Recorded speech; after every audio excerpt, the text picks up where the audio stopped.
Self-care is not selfish with Dana Stauffer. This is RT Sidebar. Stay tuned.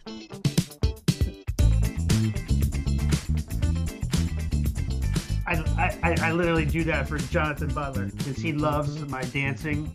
As always, welcome to RT Sidebar. We're so excited. This is our first live recording of season 2, and I have my wonderful friends here with me. I got the Dr. JB, Jonathan Butler, between two eucalypti, which is a really bad joke, but that's all right. Jonathan, welcome as always. Thank you. Anna Hayes, our wonderful producer, is here, always taking great care of us, making sure the RT sidebar is where it needs to be. So, Anna, as always, thank you. Today, we have a really interesting topic. So, we're having a guest today that I've wanted since we started RT sidebar. And not because he's just a good looking dude, because he's a friend of mine and we have a similar story. So, Dana Stauffer, we are, say it. Oh yeah, we are Penn State. Sorry. There you go. Hey, Yeah, there we go. sleeping at the switch. I mean, come on, like I love it, bro. But Dana and I live very close together. We're good friends. He is Penn State. I was Penn Medicine. We had a healthy rivalry for a little bit. But Dana Stauffer, welcome to the show, Administrative Director at the Penn State Hershey. We say the because sometimes Ohio State people get on and we have to put them in their place. But Dana, welcome. Thank you so much for being here, my friend. yeah, thanks for having me. Looking forward to it. It's going to be awesome. Now, Dana, you and I have we have some background, you and me. We both started at Reading Hospital, so shout out to Reading Hospital, Tower Health, and all those great people there. And Absolutely. then, absolutely, yeah, back in the. But you and I never worked together there, did we? No, no, I think we were like two ships passing in the night or something, or some, Yeah. you know. That's probably right. And we both kind of moved into management and leadership. Yeah, And we kind of knew each other, right? But something happened right before COVID. We met at a Panera. Is that correct? it was. It was. People think it was a bar, but it was not a bar. It was actually Panera. It was a Panera. And tell the audience what that whole thing was about. You know, Yeah, that interaction that we had really solidified our relationship. But yeah. it's meaningful to me. But why don't you give me your take on that special meeting that we had and why we were there? Yeah, I think this was again. Thanks for having me, Matt. Back sort of back in the day, that feels like such a long time ago. It does. We had this idea that leaders need to be able to help each other, and need to be able to come together. And I think this was right, I guess right before COVID. Yep. And so we got together. It was a Panera. I will attest to that, right? And we decided to start this planning for the leaders advancing respiratory services. Mhm. So if you're associated with the AARC, which I hope all you are, I hope you're all members of the AARC, you would happen to probably have heard of Lars. And so that's really where you and I started building out what Lars would look like here in Mhm. the Commonwealth of Pennsylvania. Yeah, it was thought of from the AARC leadership and management section, and our friend Gary kind of said, "Hey, Dana and Matt can do this," and we were like, "Thanks for telling us to do this, Gary. We appreciate you." But after we developed this, COVID happened, Yeah. and it was rough. But Amy Pascarella's on this, and she's part of Lars as well. That we had the opportunity to kind of self-care leaders. And I think that's, really the piece I get from leaders advancing respiratory care is that you and I got a chance to bring people together to help self-care during COVID because it was not fun. Yeah, I think being we were all virtual, I think the whole world was virtual, right? I think it was even as simple as just people getting together, right? And we Mhm. used Teams, we used Zoom, but just getting together to really, share those things that we were having in common. And I think there's a lot of value in that. Lars has been just, continues to be a place in Pennsylvania where leaders can come together, right? We Mm-hmm. sort of commiserate, we talk shop. It's almost like a virtual coffee, and I really think, Yeah. it's been helpful to me as you know, Matt. I love facilitating those large, Mm-hmm. conversations. That's sort of in my wheelhouse, and just sitting back and seeing how the conversations play out. Yeah, it's been fun. It was, and we have had the blessing of handing over the baton to some other great leaders in Pennsylvania. So shout out to PA Lars and all the great thing. When I think about Lars and I think about all the challenging stuff, Jonathan and I've talked about this a lot. He's got some crazy COVID stories too. Is Lars and us coming together was therapeutic. And I want to talk about being therapeutic. I want to talk about therapeutic self care. I want to talk about prioritizing mental health because, Dana, I know that that is really, really important to you.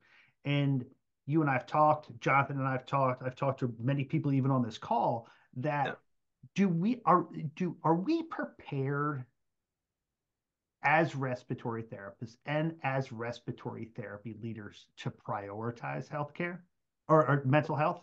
You Yeah. think we are? Yeah, so I think, I was thinking about our conversation, Matt, and I was thinking about as us in the room here and on the podcast, the listeners, the audience, we all got into healthcare to help others, right? Think about it. Mm-hmm. We're always about helping others. We're serving others. But, often we lack we're not lack, but we don't often take care of ourselves really well, Mm-hmm. right? So I think combine that with a lot of us are type A personalities. A lot of us are pretty driven and motivated, right? Um, our ability to take a step back and say, wow, like I really need to take care of myself. And I'll sort of talk through what I think that means for me. I think we Mm-hmm. just don't always think about that. We put it on the back burner. We think someone else will do it for us. And, especially during COVID, that I think helped push a lot of us to the brink, really, quite frankly, in terms Mm-hmm. of understanding where, how we show up and what our own mental health, what it looks like. And, my story is a little different, right? Mm-hmm. And I really started, getting into this whole realm of self-care, about 7 years ago, right? Mm-hmm. And so, and for me, it was really, I actually started with meditation. All right. So Okay. for me, I got really, I really started understanding the fact that I had a hard time concentrating. I had a hard time sort of with, staying on task and, being in the moment. And I was, I tell this story. I was driving to work one time. I have about a 25-minute drive, and I was listening to this meditation, or I was listening to a devotional or something, right? And I Mm-hmm. kept listening to it. It was like 7 minutes long, and I get to the end, and then I totally forgot what was being discussed, and I had to rewind it and listen to it again. I did this, Matt, like 4 or 5 times because every time I tried to listen to something, about 30 Mm-hmm. seconds in, my mind was off to somewhere else. And so that's really, that's sort of where I started, really understanding the fact that I needed to do something different to sort of keep my mind in check and keep myself from being all over the place. I, I think that happens to a lot of us. Yeah. You know, we have so much chatter going on in our brains all the time. We have this to do, we have this to do, we have this person to meet, we have to do this, and this. And you're trying to spend 7 minutes to just listen, and it's hard to do. Yeah. Like that, like that's pretty wild. And to be honest, I've been there. You know, me reading a book, I can get about a page, and my mind's everywhere. Jamie, does this happen to you? Like, do you struggle with this? You know, this ability to concentrate on self. Yeah, I think most of us do. I was just thinking of how I see these things. When you're especially in leadership, and you're going 100 miles an hour, right? If you're in a vehicle and you're driving 100 miles an hour, you're not looking at the road in front of you. You're looking at the road way out in front of you because you're going to be there shortly, right? So that's where your mind is, but you're not really taking care of what's in front of you right now, right? And so you kind of just it's in your blind spot. You're not really seeing it. And when we get into leadership, all of our assessment skills kind of go out the window. Where we knew our patients, but we never knew ourselves, and we don't really take that time to assess ourselves. We have a lady on here now that is a frequent patient, and I had a conversation one time with her, and she said my right middle lobe hurts. And I was like, I don't even know what my right middle lobe feels like. I've never assessed myself to that detail. But like, if you don't assess yourself to that detail, how do you know that you're suffering? How do you know that you need help? Right. And I think that kind of goes out the window. Um, yeah. Yeah, that's a good point. So, Dana, assessing yourself. So at that time, you're seeing that you can't focus on this Yeah. piece. So how did you really start to assess yourself and what your needs were? And actually, how were you even going to pull it off? Because Yeah. you might want to care about self-care, you might want to prioritize, but doing it's really hard to do. Yeah, and it is really hard to do. And I think, when I look back 7, 8 years ago, self-care probably wasn't even really discussed, right? What is Mhm. self-care, right? And self-care, is not, getting your nails done every 2 weeks or something like that. It can be, right? But, I had to do that assessment, Matt, the hard way, right? I had to realize that to, tame the demons in my mind and to get myself to settle down, I really hit rock bottom and realized I was addicted to alcohol. Okay, so Okay. if you have anyone that is an alcoholic or struggles with alcoholism, it's it's a real thing. And so for me, I hit rock bottom in terms of being an alcoholic. And so that was really where it turned the corner for me to say, look, you got to take care of yourself, right? And it's not just, it's not the typical sleeping and eating and, exercise, but it's more than that, It's right? up here, right? It's up here, right? It's really a thinking problem. And so, how do you do that is different for everybody, right? Self-care for me is going to look different than for Anna or for Matt or for I'm sorry, is it Jonathan, JD or JB? JB. JB. Yeah, I'm sorry, man. Sorry. Do you think so? If you don't mind, Yeah, alcohol. A lot of healthcare workers rely on it. yeah, It's what they do to relax at the end of the day, but it's a very short-term fix. It's not a long-term solution. And I think that's what you were trying to find. So what did that long-term solution look like? Because it's hey, it's great to go out, have some fun with your friends after work. I'm not going to say it's not, but it's not sustainable. So how did you start to sustain your mental health? yeah. Well, interestingly enough, April is Alcohol Awareness Month. Mhm. Okay, just throwing it out there. So if again, if you know someone or you yourself struggle with it, alcoholism is really, drinking socially is one thing, but Mhm. an alcoholic has a whole different mindset, if you would. And so for, to sort of unpack who I am and really begin that journey is really, getting into a program that helps you really understand who you are. Mhm. Understand that it's not all about you. It's not all about me. It's about helping others. It's about putting things in place to be able to say no to people, Mhm. right? So there's this whole aspect of always wanting to help others, but not taking care of yourself. So it's healthy boundaries. And it's realizing that, at least the way I was driven, I thought it was all about me and I had to do it all myself. But understanding that to get through life, to get through leadership, you need others to help you, right? And Mm. often, and I still struggle with this today, Matt. Like I still sometimes feel like I have to do it all myself, right? It's all Okay. about, it's all about me, but realizing that we all need help from others, right? And so I think Mhm. that's a big big thing in terms of me understanding where I'm going is, it's okay to ask for help. It's okay to ask for help. It's okay to help other, and then also helping others as a part of the process as well. Just on that self-reflection piece though, what was that like for you because I'm assuming you're analyzing yourself, right? Because that's Yeah. how you identify you had that problem. So you don't have to tell us what you found, but like when you're analyzing, you create a list of questions and you're going through trying to find answers. What was that like? What was that process like? What were you looking for? What were you thinking about?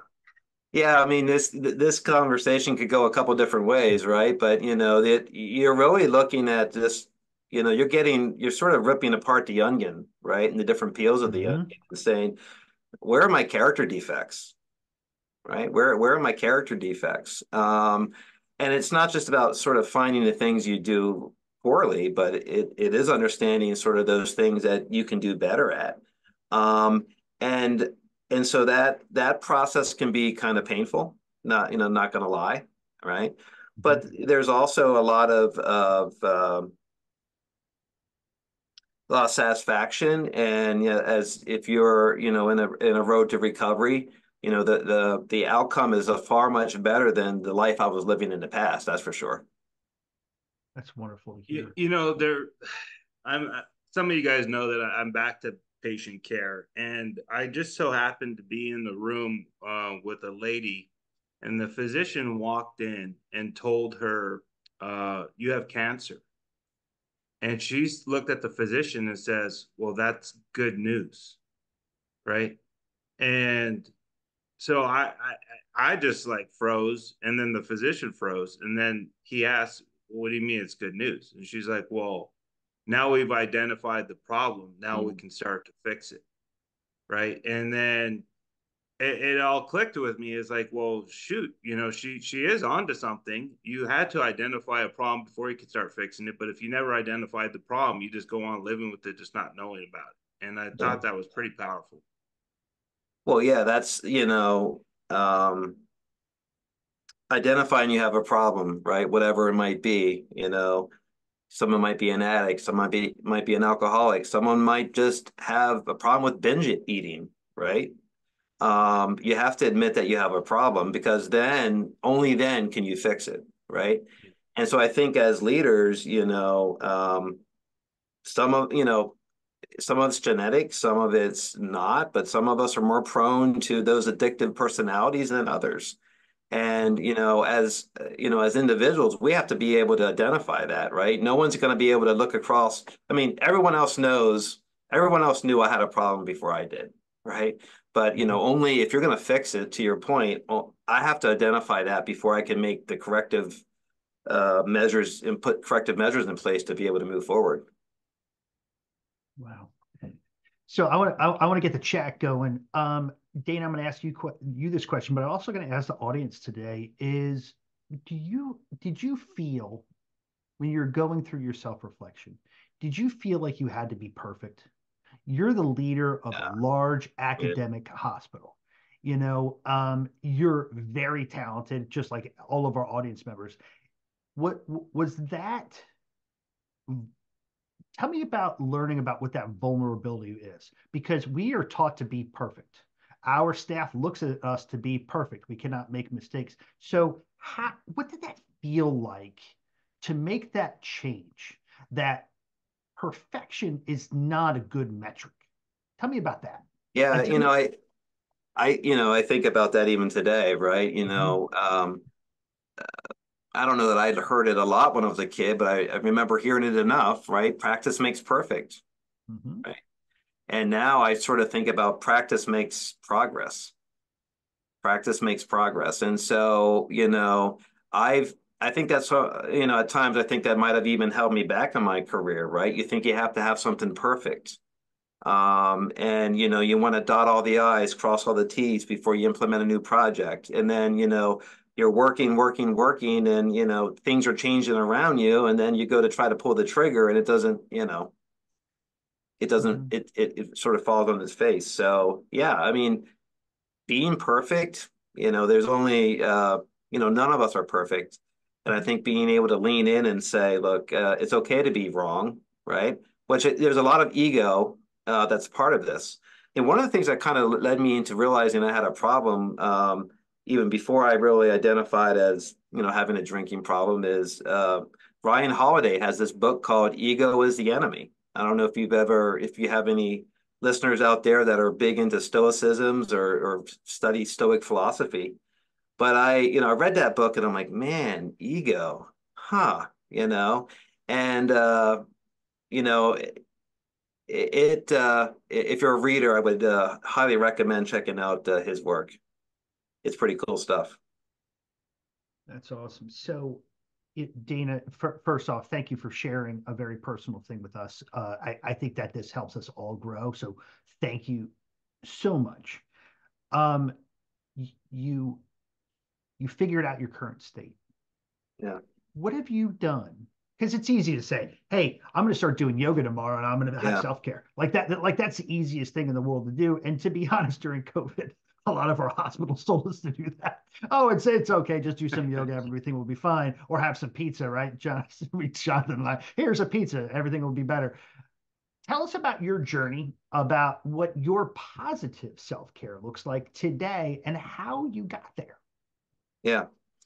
So as I started, as I said earlier, Matt, I started meditating a number of years ago now because it came out of that need to be able to sort of just be present and not sort of always be thinking about things. Mm-hmm. And so self-care for me is just really this disciplined approach to carving out time and being intentional about how I take care of myself.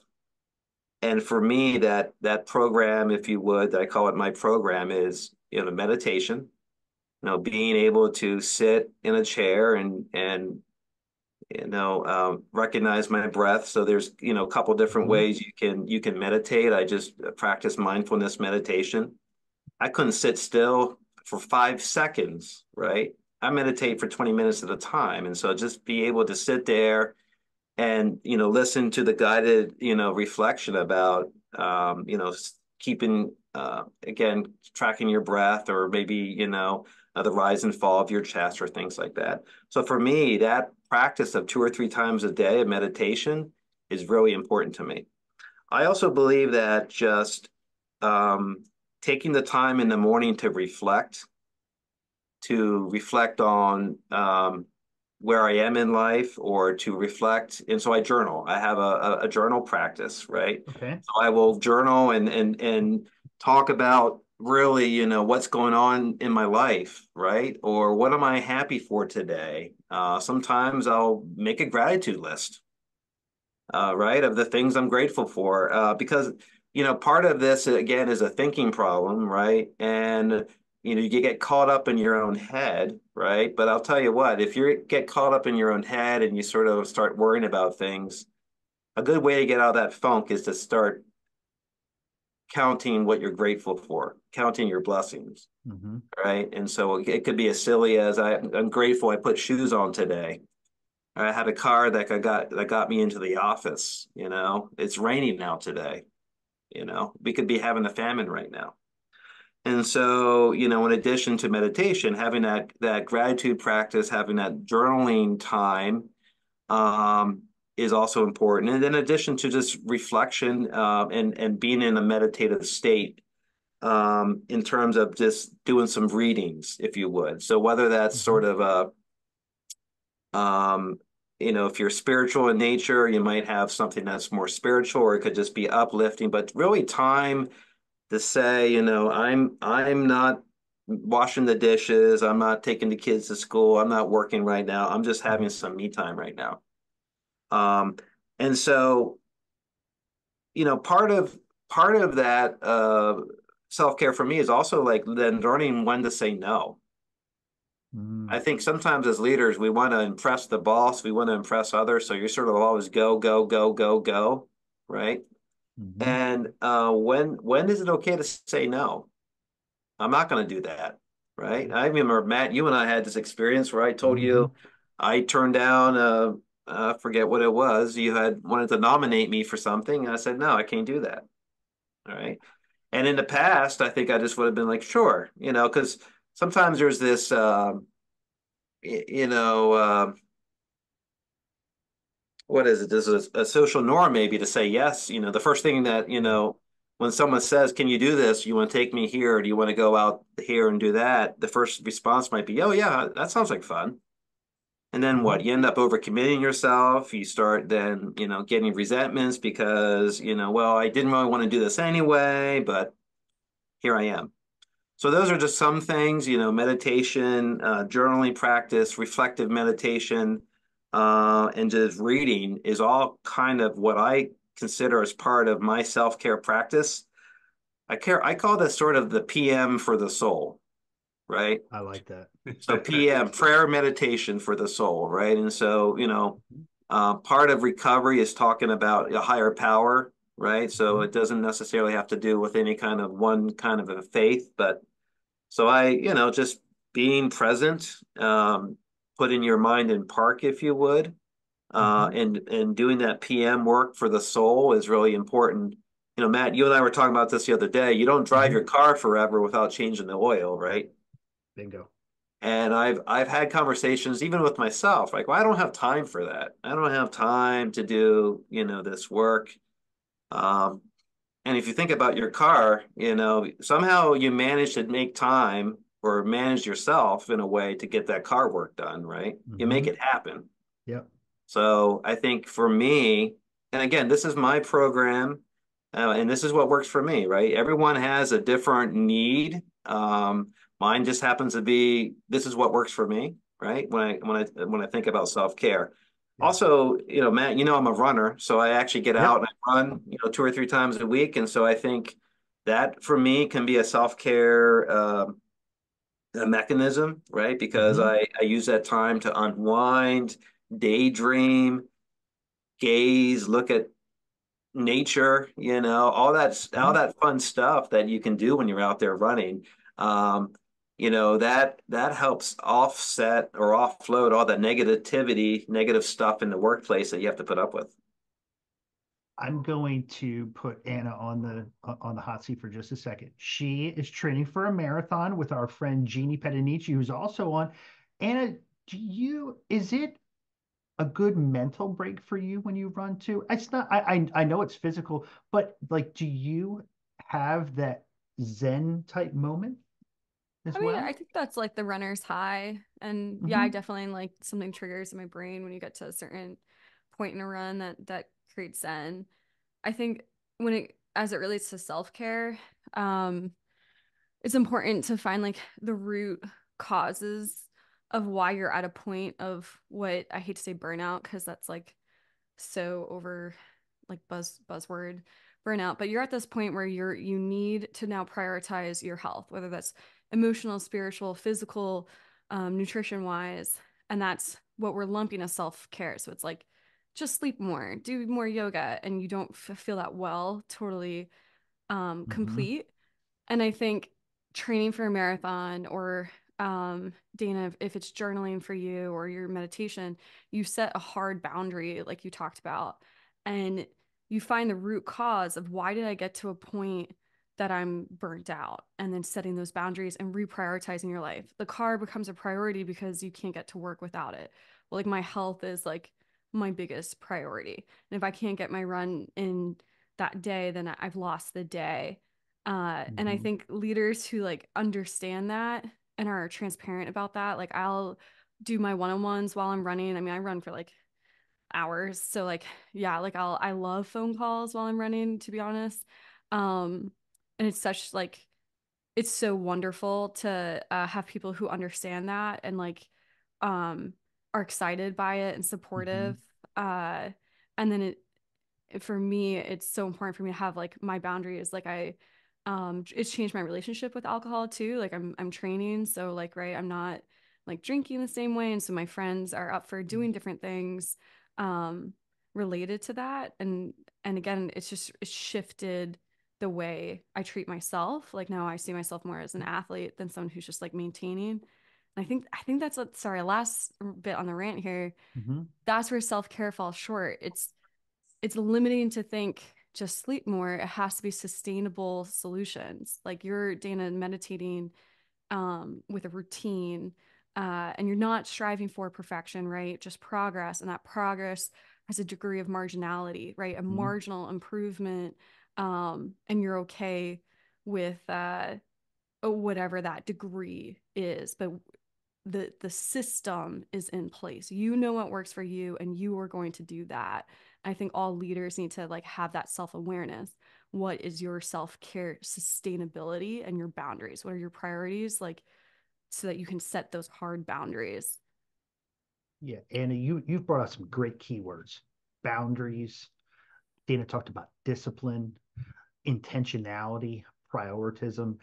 I think that's what self-care really is more than anything. And to be honest, and a big plug to former episode with Melissa Rusiano, she really pushed that. Like it's got to be something you make a priority to. And me personally, after Melissa was on with us and talked to Dr. Whittle, and we had a great conversation, I started prioritizing my own mental health. I started seeing a therapist where I have dedicated time to my self-care.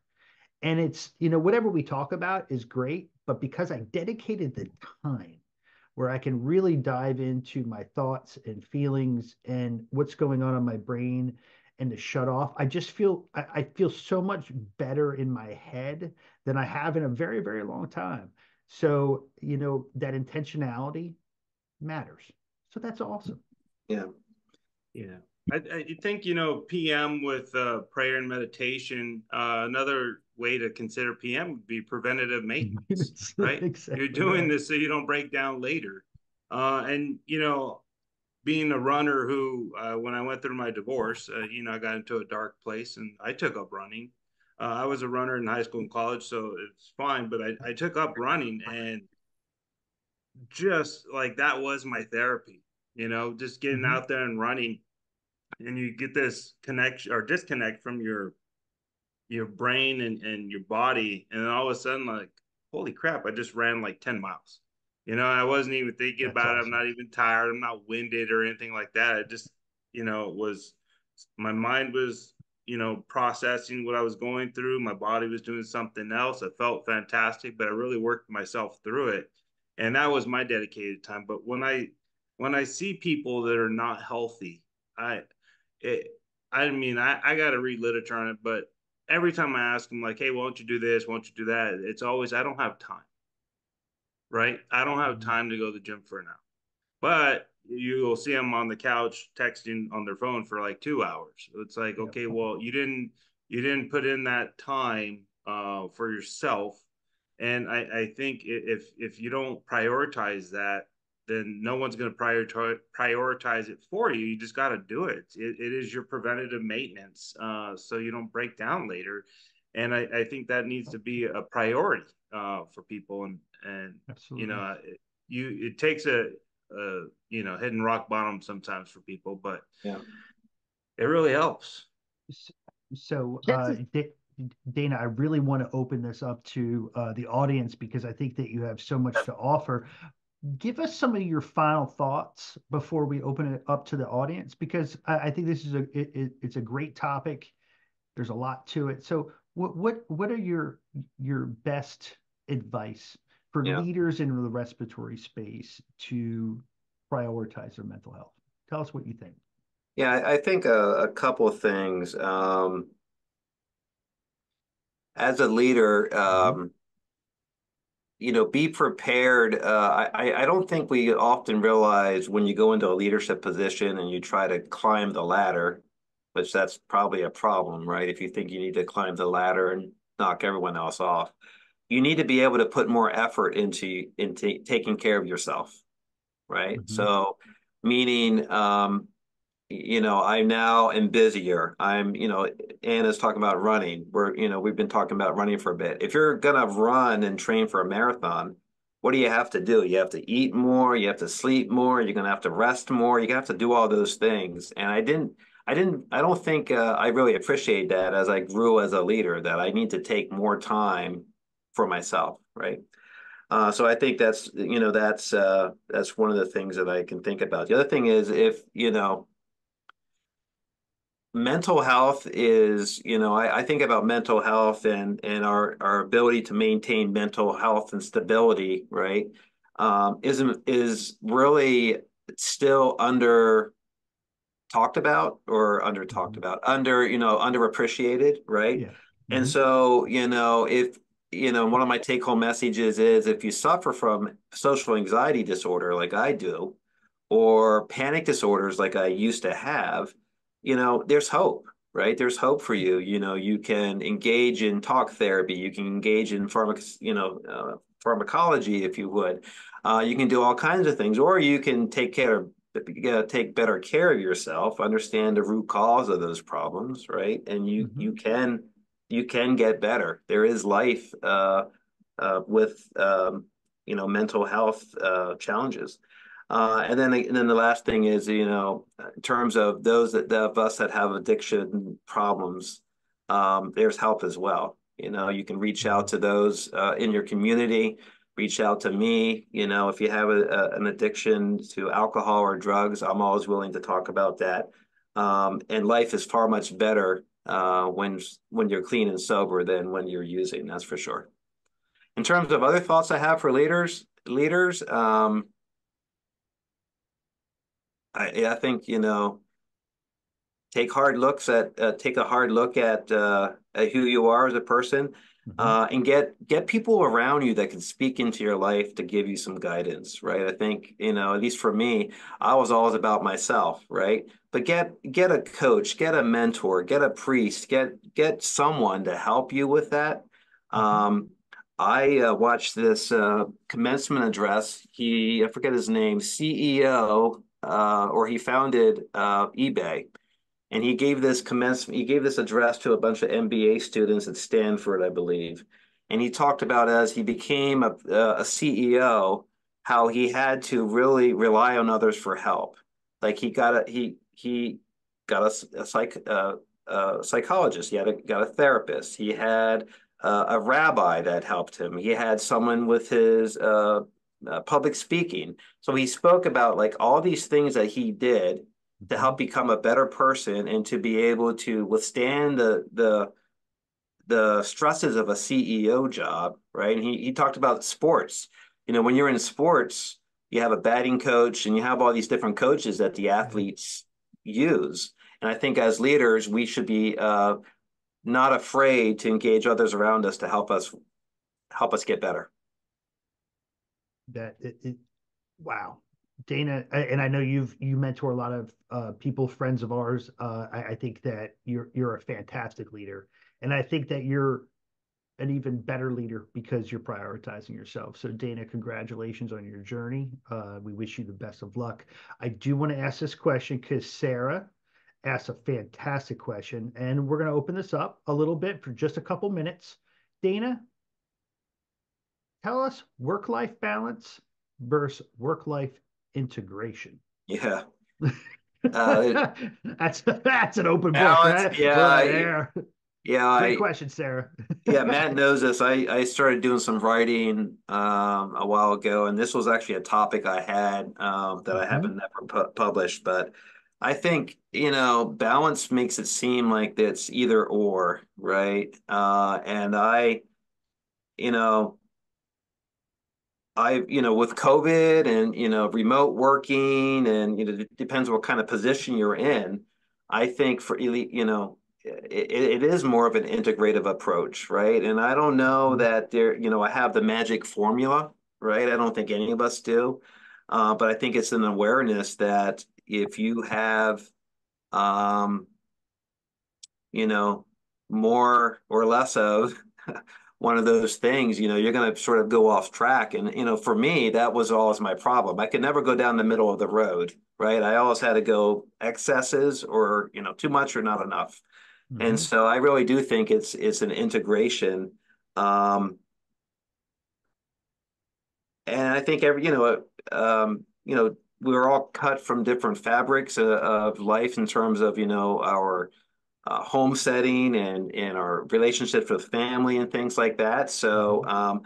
I can tell you, straight up, and I've told this to Matt, because of my addiction to success and trying to climb the ladder, I lost my marriage, because of that.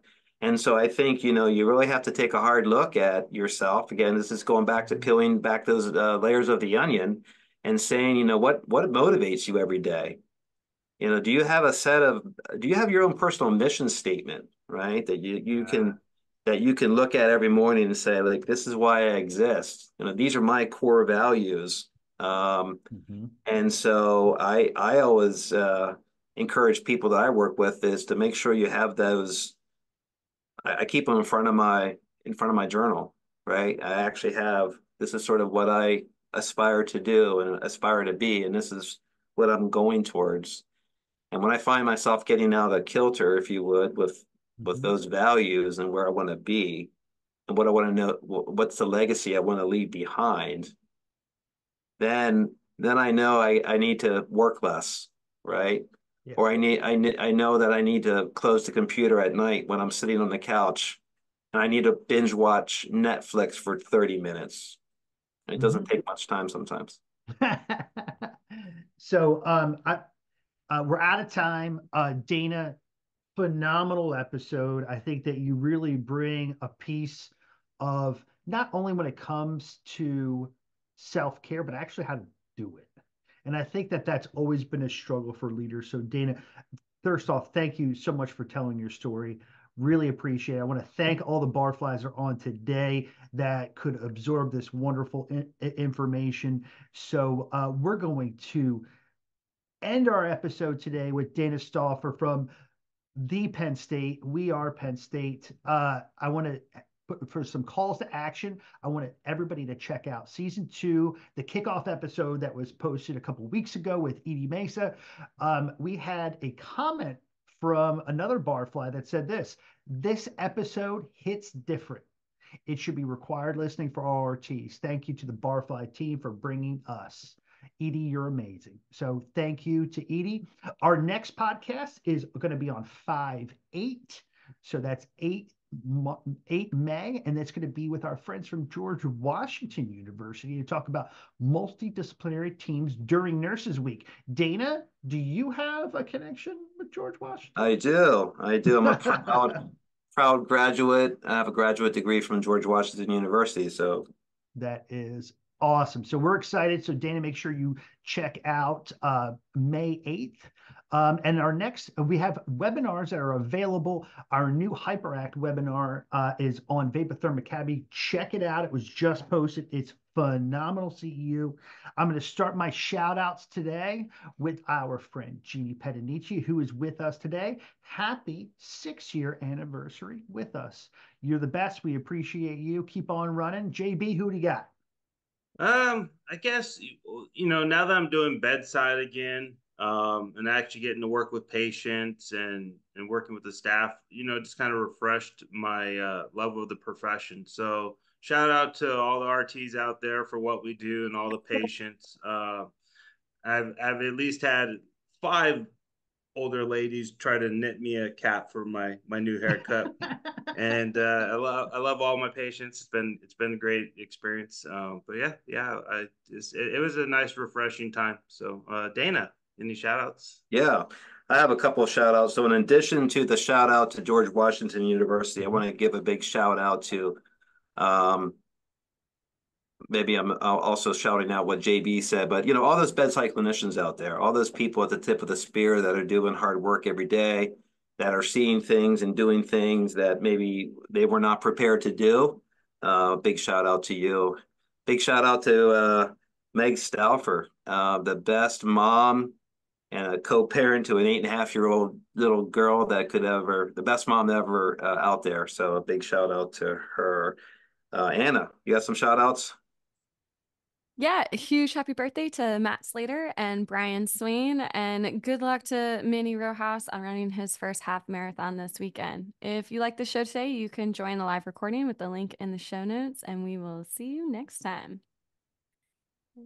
Disclaimer. There you go. Dana's dancing. Vapotherm does not practice medicine or provide medical services or advice. Any clinical recommendations provided herein are solely those of the speaker. Practitioners should refer to the full indications for use and operating instructions of any products referenced before use. Pelvic and Hayes are employees of Vapotherm. Butler is a paid consultant, and our guest is not compensated.